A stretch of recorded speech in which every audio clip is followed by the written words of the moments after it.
हमले के बाद 150 बरस के बाद भारत पर फिर से विदेशी आक्रमण होता है।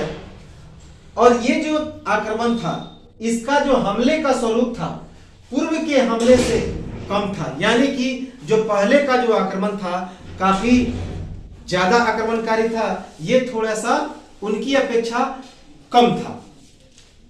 इसका जो उद्देश्य था मोहम्मद गोरी का, लूट के साथ भारत के जीते हुए क्षेत्रों के संगठन के साथ सत्ता की स्थापना और साथ ही साथ साम्राज्यवाद का विस्तार और मुस्लिम राज्य की स्थापना।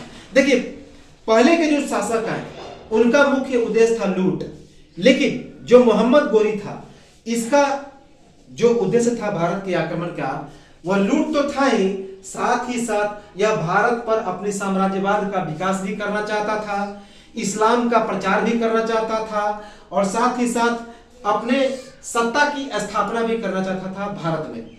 तो इस प्रकार हम लोग देखते हैं क्या कि भारत में यहीं से मुस्लिम सत्ता की वास्तविक शुरुआत हो जाती है। इसीलिए दिल्ली सल्तनत नामक नए मुस्लिम शासन की शुरुआत होती है।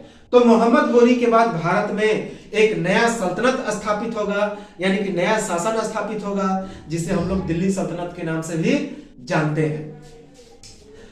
भारत में मुस्लिमों का वास्तविक संस्थापन कहा जाए तो वह मोहम्मद गोरी को कहा जाता है, क्योंकि भारत में पूरी तरह से जो मुस्लिम आक्रमणकारी थे, मुस्लिम शासक थे, अब भारत में एक सत्ता को स्थापना कर दिए। क्योंकि अभी तक हमने क्या देखा कि जो बाहरी आक्रमणकारी थे वो लूट के उद्देश्य से आए थे, लूटे और वापस चले गए। लेकिन मोहम्मद गोरी भारत में एक सत्ता की स्थापना करता है, एक मुस्लिम सत्ता की स्थापना करता है। इसलिए मोहम्मद गोरी को भारत का वास्तविक मुस्लिम संस्थापक भी कहा जाता है।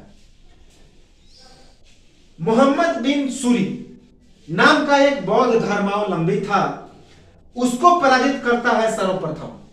यह याद रखा जाए कि मोहम्मद गोरी का जो सबसे पहला आक्रमण था वो था गौर शासक मोहम्मद बिन सूरी।